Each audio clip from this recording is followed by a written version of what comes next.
should Kai have been the Green Ninja? Everyone, welcome to the channel. Another very special guest. Today, we have one of the ninja who started it all. In fact, might have been the ninja who started it all. The Master of Fire, Ray Smith, everybody. Voiced by Vincent Tong. Or I guess you also know him as his son, Kai. That's right. But Ray is the most beloved of all Ninjago characters. Of course. The number one character. Yeah. So thank you, Vincent, for coming on the channel today. I have a mix of questions to ask you from my own and from my audience that I put in a community post. There was a lot of questions. Were there? That's good. Yeah, Kai is a very, very loved character, especially with the Legends shorts that just came out. So my first question is, what was it like stepping into the studio for the first time to voice Kai, and how was that audition process?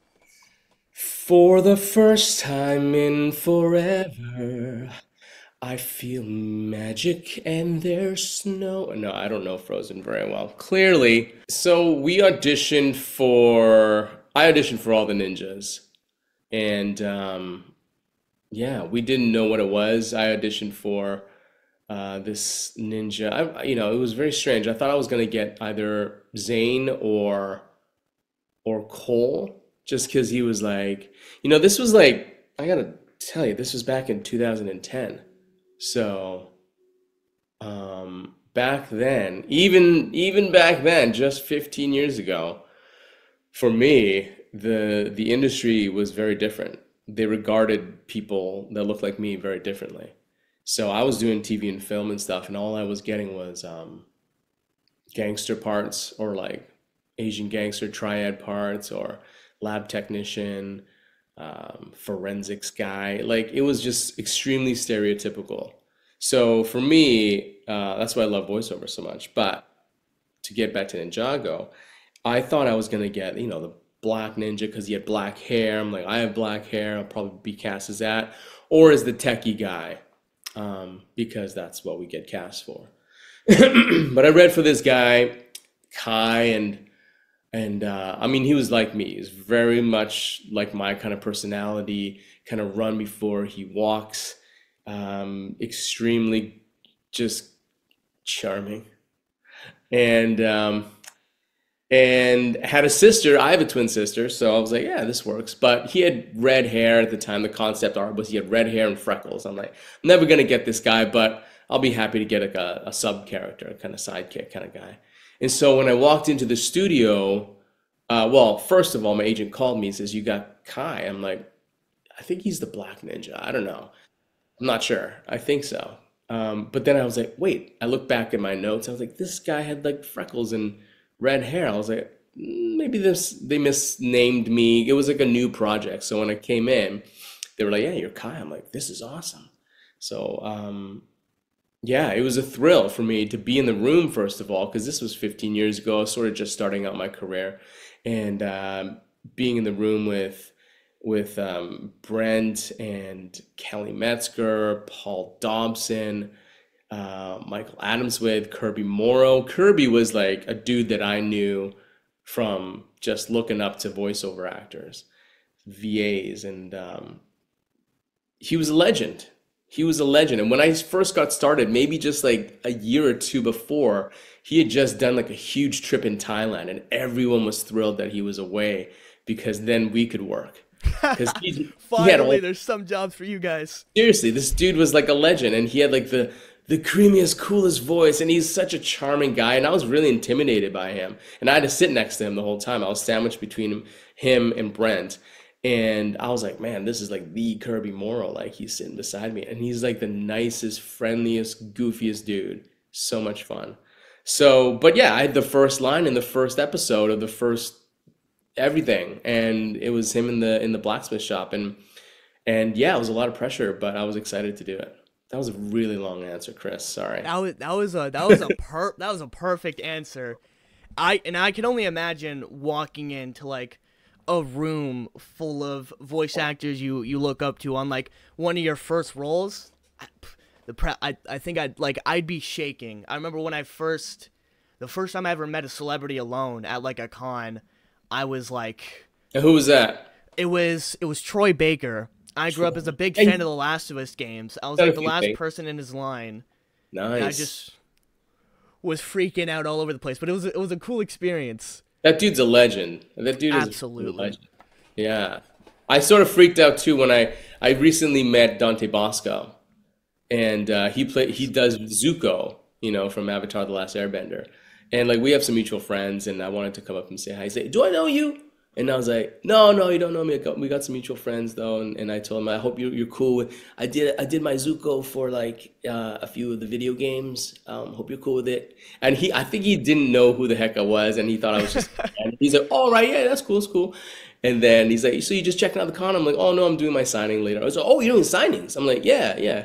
So it was like really, really fun. And he's like, "Let's take a picture for Dex and Dorn." So it was really fun.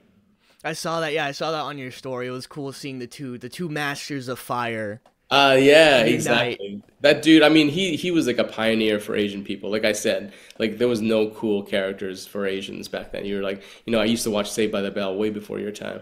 But like we would just be the nerds, like, oh my God, getting beat up by Slater and stuff like that. And then he came on as like Rufio, one of the coolest Asian characters of our era. And I was like, dude, there was someone that's actually cool and has power and isn't like a pushover. And he had like a great story arc. It was a beautiful thing. So for me, it was like really like, oh, I was shaking too. So I know what you're saying. As you know, there is an upcoming live action adaptation of Ninjago, which interesting thoughts aside on how they're gonna do that. There's been some theories on like maybe it'll be the ninja going into the world like the Smurfs was. Besides voicing Kai, if something like that were to take place, if you could play any character in the movie, whether it be Rey or older Kai or any character or just your own character if you would want to be a creature, who would you like to play in the live action film if you got a cameo? I'd love to play Dareth. Dareth is one of the best in the world. He doesn't get enough screen time. Love Dareth. That'd be awesome. You know what? But honestly, like, it would just be fun to make a little cameo for you guys, because I doubt they're going to ask us to do the movie. But, so, it'd be fun to just do a little sneak peek, jump in, serve a latte to Kai or something like that. Something for the fans to point when they see it. Exactly. So, yeah, right, you fans have a lot of power. If you want me in the movie, just tag me, tag them. Cameo time. They'll have to give you the Kai for the movie though. I know, I'm getting the Kai soon. My hair's a mess right now, so that's why I got a hat on. If Kai were to have a different power, what do you think Kai's elemental power would be? Probably Riz. Just because it comes so naturally, Okay. Yeah. I don't know. What do you think? Chat, do you think Kai's the master of Riz? Let me know down below. I think Kai thinks he is already, so I think Kai, I feel like Kai knows he is. Right? Whether it's true or not, it's true to him. It's true to him, and that's all that matters. Everyone's got their own truth, right? So when he was in his little convertible, what's that car called? Back and rebooted the X1. I think it was X1 Charger. When he was like flirting with the ladies. What was your experience voicing in the recent Legends shorts compared to how you voiced the regular series? That's a good question. Very different. It was very, very fun. When I read the scripts, I was like, holy crap, what is this? It's so different. It's like dark. It's scarier. I was questioning if this was like, is this some weird spinoff, some ripoff? I wasn't sure if it was Lego. I was like, this might be something that's like gone wrong. I'm not sure. And then I went into the studio and heard some people that I knew on the line on the Zoom, and I was like, oh, they're like, yeah, we're going a different direction with this thing. And I was like, this is dope. I love this.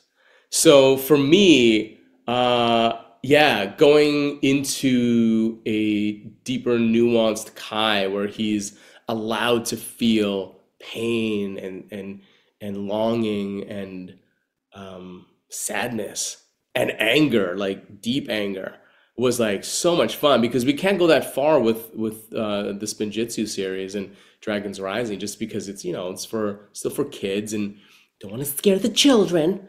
So this one we were I was given that kind of allowance, that room to play and to go dark and deep. And they're like, he's been traveling through the land of monsters for a while, and whoever is in the land of monsters becomes like kind of broken down as a person. So that'll show it in his voice too. And this is still like a really strange, unknown, mysterious realm to us. So we don't know what the land of monsters does to somebody.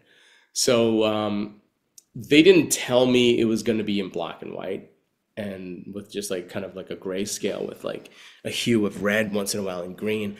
But it turned out so epic. I loved voicing it, just for my own like personal experience. It was just it was a departure from Ninjago the series. So yeah, just being able to get to play those kind of like dynamics was really, really fun. Have you seen any of the reviews for Legends? I mean, I don't know about reviews, but like just fans reaching out and telling me how much they enjoyed it was a great review to see every single one of those comments. I really, really appreciate those ones. They seem to really dig it. I've spoken to some of the producers, then they're like, we love it. The response is awesome. I'm like, can we get a grayscale Kai that looks like that, like a minifig of that Kai? Because that would be so epic to have like a grayscale minifig with a red. Yes. Like that'd be so sick. I was slightly disappointed when I saw that the actual Legend sets weren't like, I guess, short, accurate minifigures, because there's also a really cool zombie looking Wu that we get in there. Oh, that minifigure. The one eye? Yeah, with the one eye, the broken hat. That would have been amazing to get. I know. But this is the thing, right? Like, you got to think about it, like, because I question that too, and I'm like, oh, what are they doing? They're missing out on this amazing minifig that people would love. And I think there'd be like amazing minifigs that we would love to buy. But like they have to think about their bottom line. They're like, we have to think about design, a mold, we have to print this stuff. How many people are gonna buy this weird looking monstrosity Kai? Probably geeks like us. But like, the demographic is probably the 6 to 10-year-olds, right? That are going to purchase most of these things. And would they be purchasing? How much are they going to make? It's like all a business. At the end. So I understand that. And I don't know. I hope somebody makes it because I would love one. There's a lot of great groups who use, I don't know how they do it, but they use actual Lego pieces and they're able to go in and make minifigures that Lego has never made for the show to kind of like fill in the gaps. So I definitely think one day we're going to be getting these legacy custom figures because they're too cool to not get and everyone wants them. Yeah, I know, right? And by the way, all the reviews that I've personally seen for Legends, everyone loves Legends. It was one of the best pieces of Ninjago media I just think we've had in general, and obviously the voice acting was stellar. It felt, especially right at the end there, when Kai's doing that final attack. Oh, yeah. Felt like I was just watching an anime at that. But I was like, we have Ninjago anime officially. Oh my gosh. It was amazing. I was like getting chills throughout the whole thing. When the Daidan like blasted me with that green fire, it's like, finish this, ninja! And I was like, I screamed so loud that you could hear a crack in my voice. Because I probably did like a few, I don't know, a handful of these screams. And I screamed so loud, you could hear it go, there's a little like blip in there where my throat went, because I was screaming so loud. I love I didn't know that wasn't on purpose. Because the way it sounded in the show was like, he was almost getting ready because you had the first and then you stop for like a second and then he pulls out his sword and he goes so it sounds like he was like almost preparing himself for the charge there. It totally was that. And I think this is the thing when we're doing voice acting, we don't know what the animation looks like yet. So the animators might do it like a so it could be one fluid thing. But if they're like, no, we want to have a little pause where it's like grows silent. So if we connect it like that, it's harder to cut it. So they're always like, you want to give the animators and the editors as much room to edit as possible. So I might have given them like 4 or 5 different options of so that they can cut in how long that space is in between or how short or whatever it is, so they could place it everywhere. So yeah, but no, that crack was not intentional. That was like me giving it my all.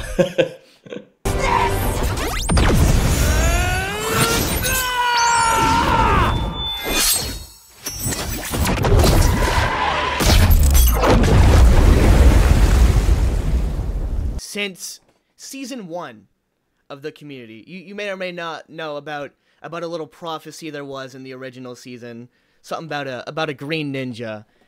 There's been a wide debate about this topic, and once and for all, from your opinion, should Kai have been the green ninja? Why do you think I'm wearing green, man? I mean, I got my Ninjago shirt on and the green shirt. That's a nice shirt. Well, I honestly thought Kai was going to be the green ninja, and I think that's what they were trying to do. And I was so pissed when I wasn't the green ninja. I remember reading the scripts and like just so excited, like Kai's going to reach his full potential and like become the green ninja. And then when I was like Lloyd, I was like, oh, why? In the scripts, was there any like that you can remember written foreshadowing that Lloyd would be the green ninja? Because in the show we had, I think the most obvious one was the green 5 on his chest. Right. I don't know. I mean, I didn't read into the scripts that deep back then to understand it. But I should ask the Hegman brothers. Has anyone asked the Hegman brothers if they always intended it to be? Not as far as I know. I would imagine that's what they intended. Yeah. But I don't think that's ever been fully asked. That is an interesting question. Yeah, but I you know what? At the end of the day, I love being Kai. I love being the red ninja. Green is my favorite color, but like red looks sick on me too. No, just kidding. No, I love being the red ninja. It's awesome. And I think he would have just way too much responsibility if Kai was the green ninja. Lloyd is so serious. Like, chill out for a second, bro. Just like have a burger. Don't always be cooking and making sure you have the thermostat in the burger. Just chill. Like I think if Kai was a green ninja, he'd be pretty bad at it. I think if Kai was a green ninja, his ego would have just shot all the way up. Yeah, a bit too much because he would have so much power. I don't know what he would do with it. And playing Kai and through the years, I feel like I don't know, Kai's storyline's kind of gone off the rails a little bit sometimes, and then I love what they've done, Kevin and Doc with Dragons Rising and with like Legends and stuff like that. I feel like Kai's got a little bit more of a resurgence, but he sort of became like the funny guy, which I love because I love comedy, and they really let me play in the booth, so I appreciate that. I've been loving especially the recent Kai from Dragons Rising Season 2. I feel we've had some of the best Kai content. Yeah, me too. Since ever. One of my new favorite scenes in the show, which is I was not expecting. Like we knew Kai was coming out of the Neverrealm, but in Season 2, Episode 20, when Nia opens the portal, and then Kai just comes in. Yeah, he's like, "Don't you dare touch her! That's my sister." Me and my buddy, we love that one line. And that whole fight scene with Noct is just absolutely awesome. And I love that they've let Kai grow more and still be goofy. His relationship with Wildfire is one of my favorite aspects of the show. She's one of my new favorite characters. Awesome. That is another question I did have is, of the new ninja, who is your favorite who's joined the cast within Dragons Rising? I mean, they're all beautiful. They're all amazing. Great actors and great friends. Well, Wildfire and I guess it's kind of cool because Kazumi Evans, who plays Wildfire, me and her used to do musical theater together. We did a production of La Cage aux Folles together, which was really fun. I played Jacob. I wore really short shorts and dresses. It's really fun. And so me and her have like a history already. So it's really cool that I get to be sort of like a mentor to her in this show. And she cracks me up because she is like the sweetest girl. She's always like, she's just like super polite, very courteous, and then she gets to act like this like this crazy wildfire. And I love whenever Wildfire has a scene with Roby, or she talks about Roby, because it's so sweet. Since you've started voicing Kai, do you have a highlight moment, a specific moment throughout the 15 years that has stuck with you the most since then, whether it be a great moment or a funny time on set? Oh, so many. I mean, there's a lot of goofy moments. I can name so many of them. One of my favorites is that Kelly Metzger, who plays Nia, just cracks up all the time, and she always blames it on me. And she can't get her lines out, and she's just constantly laughing. And granted, I might make her laugh a little bit. But it was really funny that during COVID, we were just recording separately, individually. And she couldn't do her line because she was thinking about me laughing at her. And she was like, I wasn't even in the room, and she was cracking up and she couldn't finish her lines. So I'm like, it's not my fault anymore. I'm not even there.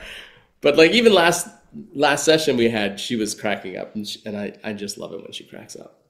But there was another moment which I really love, one of my all-time faves, because it was, back in the day where I was working with what I call the OG veterans of voice acting, and it was like a room packed with all these people, like Mackenzie Gray, John Novak, Ian Corlett, Mike Dobson, who plays Pythor, one of my favorite villains.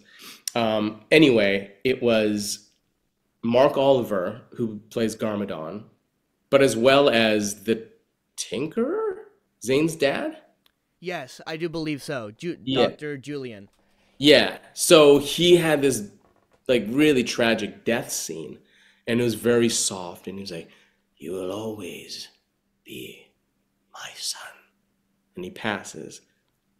And then Mike Dobson, sitting across the room, went,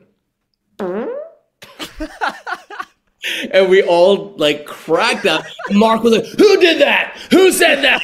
Who did that? Come on!" And we were all laughing so hard because it was such a sweet, tragic little like death scene. And then Mike just lets out a fart, and it was on tape, and we listened to it over and over again. I really don't know if we can find it anymore because it's been so many years, but that was a great moment. It's gonna be my new fun fact when I watch Ninjago with people. I'm gonna be like, "Did you know? Yeah, someone farted right after he said that." Exactly. So pissed off. But that's the best. Like those moments of having like the whole gang together in the booth is like just beautiful. That is awesome. So I have a little game for you. Yes. I came up with, and this is something that I'm calling the Tournament of Roles. This is a glorious tournament in where your most iconic roles will battle it out one-on-one style in your mind. Let's do it. So what I want you to do is I'm going to give you two characters in a bracket style, and just say the first character that comes to your mind so we find out who your ultimate role is. Like what do you mean? Like, is this like fighting? For an example, just like what am I gauging this on? Like, what is this, like how good looking they are? How much I enjoyed it? How much you enjoy the character? Okay, I get it. So, for example, let's say, Dr. Pepper versus Coke, and then I'd go Dr. Pepper. I guess. What I would enjoy, and I would agree, Dr. Pepper, because it's weird. Awesome. So, first off, round one. Dr. Eggman versus Crash from Ice Age. Oh, Crash. Oh, man. Well, Crash was a little bit easier on the voice, so I'll say that. Crash? Next up, we got a throwback here. Throwback, baby. Jestro from Nexo Knights versus Logan in Dreams. Oh, wow. They're both kind of nasty. They both kind of smell. But I gotta go with Jestro. That's my boy. Just a boy, choke boy. Dan. Now, I don't know if you remember this show, but I vaguely remember this show on Teletoon. Dan Yes. from Packages from Planet X, or the Juice Box and Sausage Party. Okay, well, I've never had the juice sucked out of my crotch before, like the juice box. And I had to do multiple takes for that one. But Dan Zambrowski, hands down, because he was my first lead on a series, on a cartoon series. Wha-bam! And it's crazy. I'm going to do these conventions, and people are being like, oh, because I have like a little like photograph with a lot of my characters on there. They're like, we love Dan Zambrowski from Packages. I'm like, that was my first show. It's just such a nostalgia for the people and for me. So yes, Dan. I remember when I was younger, I hadn't even known that you had voiced Dan, but it was a really interesting show, and I tried to make like custom Lego figures and sets for it. I got really into it. So oh wait, that's a cool awesome. connection. I didn't even know that was there Wicked. until I made this, and then finally, now I don't know how to pronounce this name. It's been years since I watched the series. Okay. But I probably don't Kai versus, I don't even know if I spelled Matsuda from Death Note. Matsuda. Kai versus Matsuda. Kai versus Matsuda. Oh, that's a hard one. Because Matsuda is such this little sweet, innocent dude that just wants to do right. And he had an awesome scene at the end of Death Note. If no one's watched it, I won't give anyone spoilers. But it's pretty fun. I'd have to say Kai. Kai? He's on fire! Crash versus Kai. We're in round 2. Kai. Sorry, little possum. Sorry, buddy. Jestro versus not the Almighty Juice Box. I lied. Jestro versus Dan. Dan Zambrowski versus Jestro. Oh man, this is tough. I mean, I gotta go with Jestro because of all the people I got to work with on that show. Just being in the room with all these crazy knuckleheads. Yeah, Jestro. Final round. Let's do it. The Master of Fire, Kai, versus the Menace himself, Jestro. I mean, can I tell you something before I give you an answer? I guess I'm a Lego fan. There was an episode of Nexo Nights that I recorded where Jestro, it was a Comic-Con. They were going to the fair, and there was a Comic-Con there. And he said, oh, look at that. Oh, look at all these ninja things. I want to play Kai. And there was a scene where Jestro and Kai met, and Jestro wants to put on the Kai costume and like the mask and everything, and then he's like, "Oh, hello there," doing, I don't know, that's not really Kai's voice. Saying, "Hey, would you like an autograph or something?" And then like Jestro's like, "Oh, yes, please, I love your character." And it was like a whole scene that we recorded, but because it was a different company doing, it was like I think it was M2 that was doing Nexo Nights. And oh my gosh, Will Film was doing Ninjago. It was like they were like, we can't do it. But I was like, it was my first time like having like two, like I just thought in my mind, at that time, like having two leads on a show come together on a little crossover. I was like, what a dream. Like as a child, I literally was just watching Smurfs this morning. So I'm like a huge like cartoon fan from way back. So for me, that was like the epitome of like, I made it. And it didn't work out. But now, I got to do Kai and Logan crossover, which is really cool. That was cool.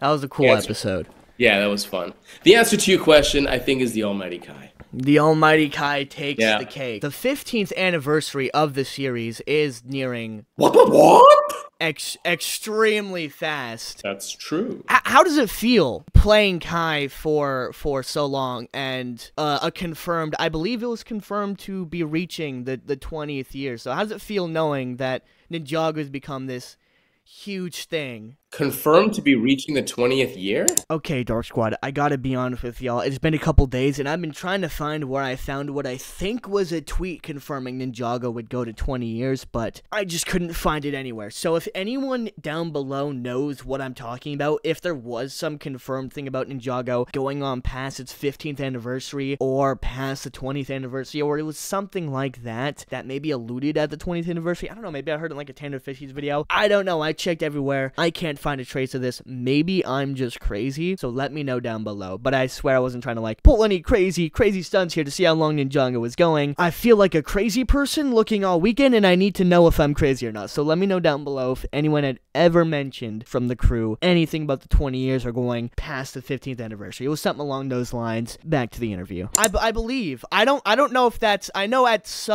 one of the fan expos they had announced that it will be going longer past its 15th anniversary. Fingers crossed. I don't know if they exactly mentioned 20. Someone in the comments will tell me how wrong I am. And it was actually 30, which I will totally take.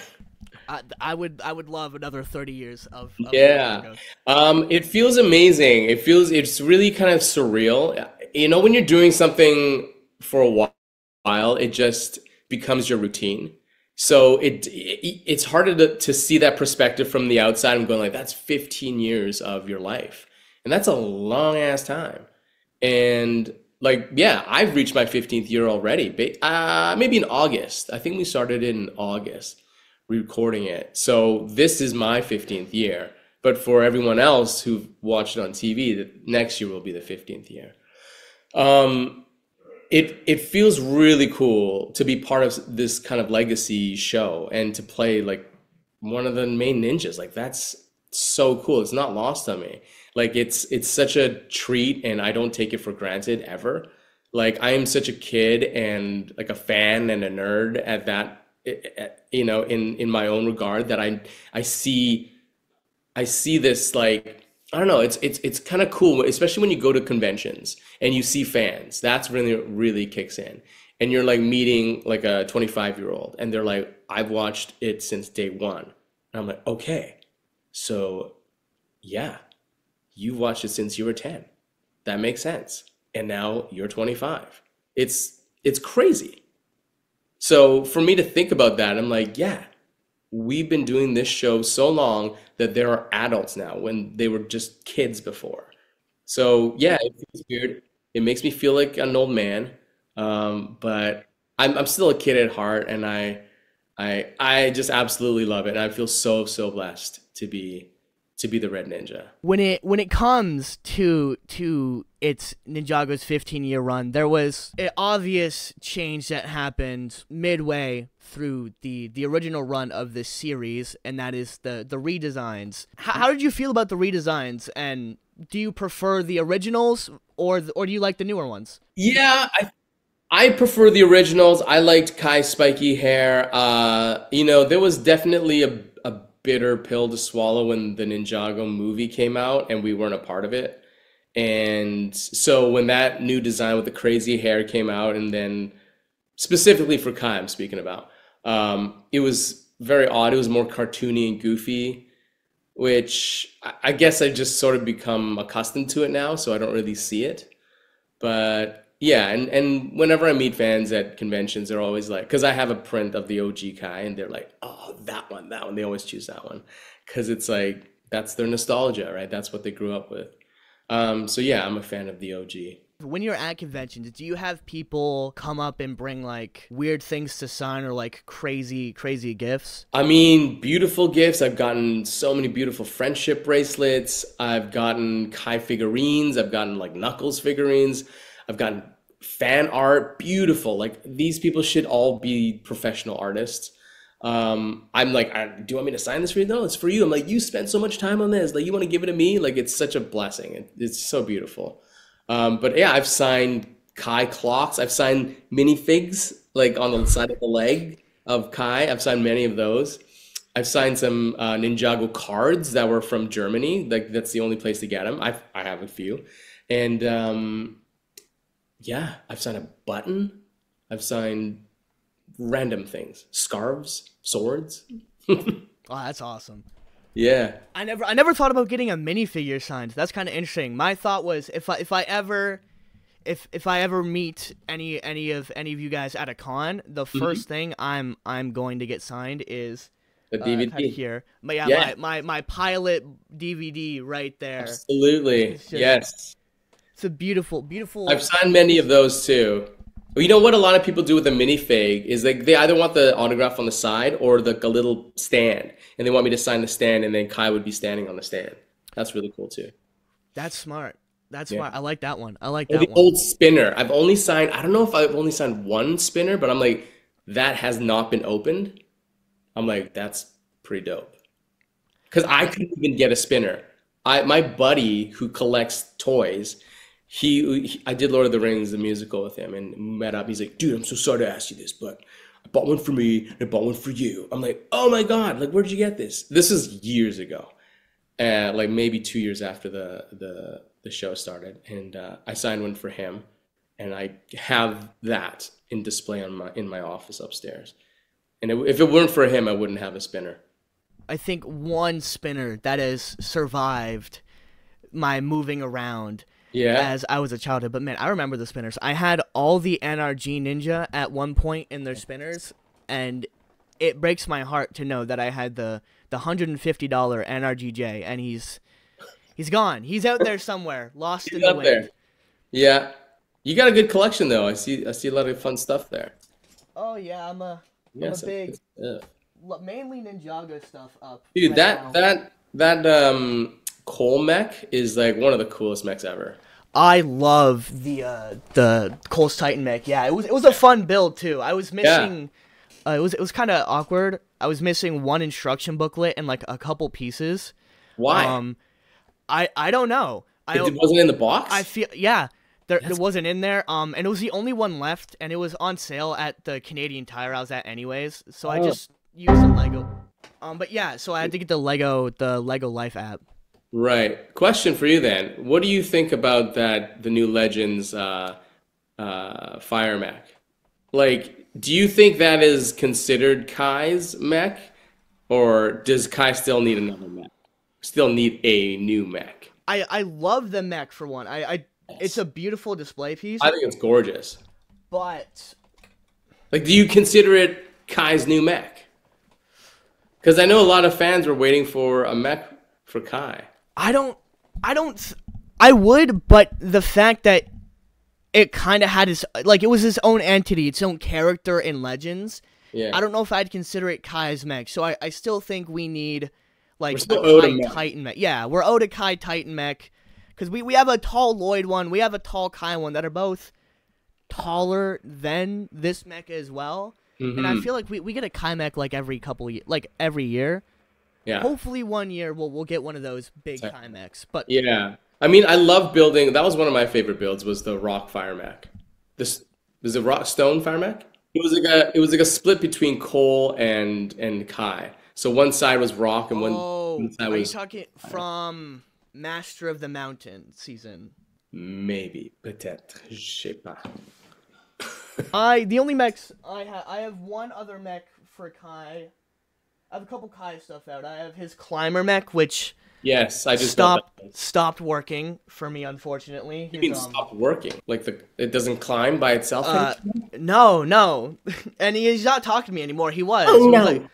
We were best friends. But his on my copy, the gears, I guess, have gotten like extremely loose. Oh, I used to have him hanging just off of this. Oh, nice. Yeah, you see, already. Yeah, it's busted. 2 of them fell off. I gotta get super glue for that. Yeah, I got some dragons and the Destiny's Bounty and the Nightmare King's shark ship up on my ceiling. I'm like a total kid. You should see my office. I didn't set it up in my office today, but it's quite fun. I'm jealous of anyone who has a Destiny's Bounty. I was never able to get one. I have a couple of the OG sets still. I got the Ultrasonic Raider. I also have your Season 8 submarine thing. Didn't even know I had a submarine. A submersible? Yeah, a little sub. Cool. Yeah, I like it. Cool little build from Sons of Garmadork. Nice. So when it comes to Kai's future in Dragon's Rising, where do you see Kai's story going? Is there some crazy things in Kai's future, or is he taking a back seat? Well, let me tell you. I recorded the whole last season. I'll tell you everything that happens to Kai. All right, awesome. First word for word, let's go. Is yeah, right. No, please, I need this. can't tell you that. You know I can't tell you that. We signed NDAs up the wazoo. Oh. No, I mean, we got some fun stuff. We got some real fun stuff coming. Kai's gonna be Kai. He's gonna be extremely hilarious and on fire, and yeah, I think peeps are gonna enjoy what's coming up. That is exciting. So I had one last thing, if you were down to do it. I have, from the pilot episodes, I have a first little bit of Kai and Woo's dialogue. Would you be down to run the pilot scene, or a little bit of it, from when Kai is introduced to when Woo just disappears after Kai gets a little sassy? How long is this? Is this like 3 pages? No, it's like... 2 pages? I can put it in the chat. It's not too long. Sure, let's do it. I'm like, I forget when Woo leaves. He's a bit long-winded, so I'm like, is this gonna be like a 12-minute scene? The scene in the show was like a minute 30 when you with all the animation and everything. Yeah. Are you gonna play Woo? Absolutely. Am I gonna play Kai? Yeah. And what voice would you like for Kai? You want to do this different kind of voices? Hey, okay, here's Kai. Here we go. Oh, look at that. You snuck into my DM. You didn't even realize it. Ooh, Chris Garmadork, you're a sneaky one. All right, let's do this. To forge the perfect weapon, you first need the right metal and plenty of heat. Cool it off, and presto! You made it too quickly, Kai. Be patient. If Father was here, he'd say, I know. Nia, your voice will drop soon. No matter how much fire you have, experience isn't something you learn overnight. But that may work for you, Nia. But I'm gonna be a better blacksmith than Dad ever was. Your metal is loud and heavy.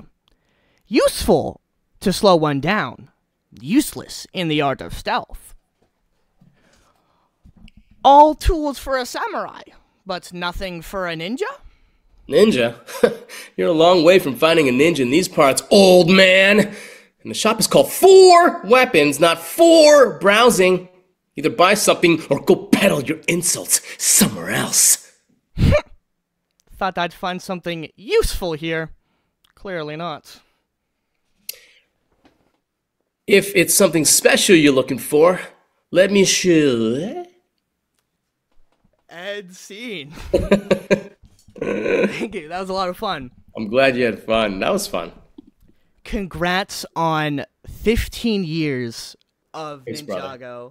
Thanks, man. And Kai. And for those, I guess I forgot to ask this, because I do have a big audience that is very interested in voiceover. Yeah. And wants to be voice actors. Do you have any advice for the aspiring voice actors out there of today? For the expiring one? For the expiring... For the expiring... Or the aspiring? Aspiring. Okay. It's probably the same advice. No, yeah. You gotta be a good actor, first of all. You know, even if you could just do a good voice or a funny voice. Or you just got a weird sounding, natural sounding voice, you know. You have to be a good actor. You gotta be diverse in your, like... I guess you don't have to be diverse. You could just do one voice forever. So, you know, just go to your strengths. You know, that's what I did in the beginning. I was like, I did imitations my whole life. As a kid, I watched so many cartoons and just like imitated everything. And so when I started out, I wanted to do all the goofy voices, but nothing stuck until I got like Dan Zabrowski, which was sort of like my Michael J. Fox, you know, like Doc, huh? You know, so I sort of stuck with that. And then I was like, you know, truth be told, I told Sammy this a few times, Sam Vincent, that I bit a lot of his stuff. I watched his Stormhawks. I watched Slug Terra. I watched Robots. Was it Robots? I just watched a lot of Sam because Sam was like the man in town and Kirby. And I was like, okay, I'm going to try to like steal their shit. Sorry, I can't swear on this stuff, can I? You're good there. You are now the second Ninjago voice actor to drop that one. That one's fine. It's Yeah, nothing... y'all know that word anyways. So yeah, I was like, I found my hero voice, and like where I kind of discovered it was like, basing it off of performances that I admired. So like a lot of Sam's, a lot of Kirby's, and then I would look back on my own childhood. I'm like, okay, like Prince Eric from Ariel. Your name's Ariel. Okay, so I'll do that. And then Aladdin was one of my all-time favorite ones. And so I was like, do you trust me? Do you trust me? So that voice was like my hero voice, and that sort of became Kai. And I was like, oh, okay. And then so I was like trying to show these people that I could do like, the crazy kind of goofy voices, but no one wanted me for that. So I'm like, just go for your niche, whatever you're like really, really good at, get your foot in there, whatever it is. And then you can branch off and show people that you are trustworthy with doing multiple voices. There's so many great resources online as well. VO Buzz Weekly is one that I watch a lot of. I went to see one of their live shows down in LA and they had like Tress McNeil and what's his name, Carlos Alazraqui, and I'm losing all the names now. Rob Paulson, just like all these epic legends down there, and just watch a lot of their interviews, take a lot of what they say to heart, and practice. Record yourself. Y'all have phones now. Record yourself and see if you sound like what you think you sound like, because sometimes you don't. And sometimes I learned that when I recorded myself singing one time. I said, I'm going to make a music cover. It's a bad idea. Well, just take some time maybe. Who knows? But yeah, record yourself. Listen to yourself. Yeah. That is pretty good advice. That's what I try and do when I think. I've found it's much... I make fan dubs here and there sometimes. A lot of the community does a pretty cool thing. But I figured the best way to like... even that I found to get more confidence myself when I'm doing something is to voice characters that like I fit more so, but still have fun with it. Yeah, always have fun. And you mentioned you're a big cartoon guy and into the original cartoons. So for myself personally, what do you think of Inspector Gadget? I loved Inspector Gadget. Okay. Yeah. Good. He was so goofy and fun, and he never could figure it out, except for Penny and Brain would always help him out. So, and I love that voice. I forget who it was that did Inspector Gadget. But I think Maurice LaMarche took over it for a bit too. I'm not sure if he was the OG. He was a fellow Canadian. Cree Summer, amazing voice actor as well. Yeah. That was one of the coolest things about Ninjago. I told this to Sam Vincent that it was from Ninjago that... Sorry, my mic's broken there. It was from Ninjago that I had learned what voice acting was, and that there was like the whole scene in Canada. Because I'd always thought, and I'd always been told, oh, if you want to make it in any of these places, you got to go all the way up to LA, the big Hollywood. So then once I learned, I think it was in the DVDs for season 1, that it was recorded in beautiful British Columbia, Vancouver, Canada. Yes. I was like, Canada, that's so cool. And then I'm like, oh my god, they're all Ninjago voice actors. This is peak Canadian content right here. Yeah, we do it up here. I mean, we had some great shows up here. Some Marvel shows. One of my first shows was Iron Man and Armored Adventures. That is Death a peak Note. show. You got all sorts of stuff up here. That's really cool. But of course, LA is the Mecca. Like we were just watching Wizard. I don't know. Anyways, Frank Welker is in everything. He's got like almost 1,000 credits on IMDb. He's been doing cartoons forever. And I feel like I sort of touched that kind of like that, I don't know, old school kind of cartoon era. I feel like it's sort of changing now with Netflix and streaming. It's kind of different the way we record things now. Everything used to be like 26 episodes, because it was put on TV and you would have commercial breaks. Now it's like, hey, you got a new season. We're like, yes, yeah, it's 6 episodes. You're like, no. Oh.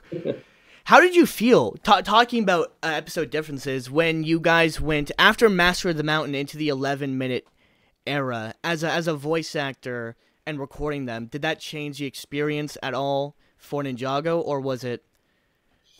Yeah, I mean, I think behind the scenes it sort of did, just like the different kind of like contractual stuff was different, but for me recording it, it was just always fun.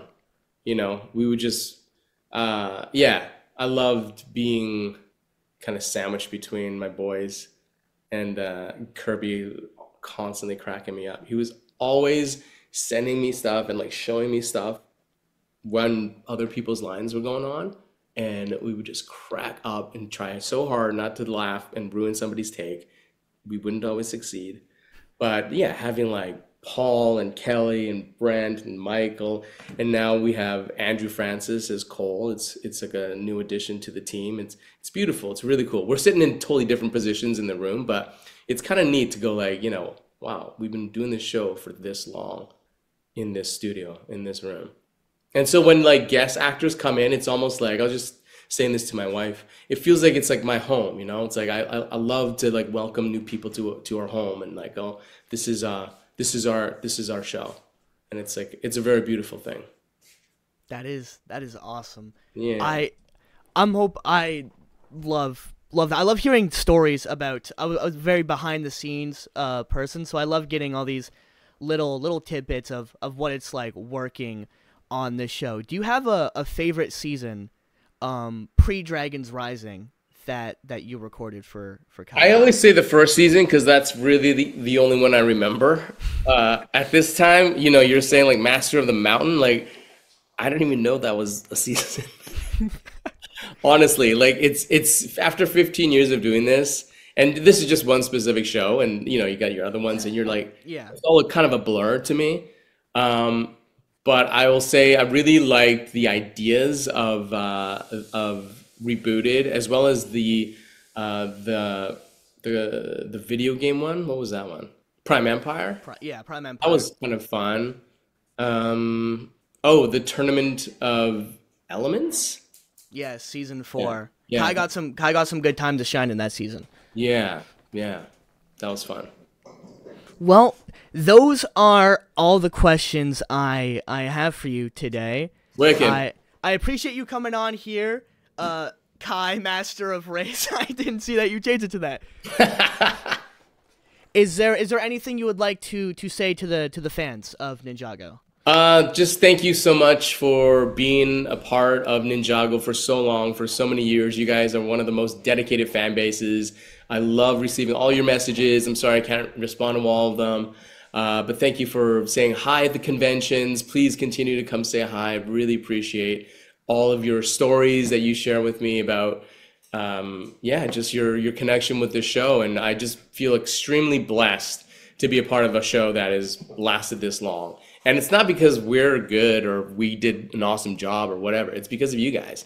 You guys are the people that make the show. And I really, really appreciate it. So, Dork Squad, that is the end of our interview today. I hope you guys all enjoyed. And once again, thank you to Vincent Tong for coming here on the channel and taking the time out of his day to let me interview him. That's just absolutely insane. And thank you guys for supporting the channel to allow all of this crazy stuff to happen. It's just insane. And I just wanted to take the time to say thank you to everyone who has supported the channel and who's got the memberships and hit the like button. It really does mean a lot. And it's so cool. Like, I could have never dreamed when I was a kid first watching Ninjago that I would have interviewed 2 of the voice actors on my channel and be doing Ninjago YouTube just in general. And there's some crazy content coming your way. I'm about to shake up the Ninjago content sphere if I haven't already with these interviews. But again, thank you, Vincent. Thank you, Sam Vincent. Both of you guys have been amazing on the channel, and it means the world to have had you guys on here.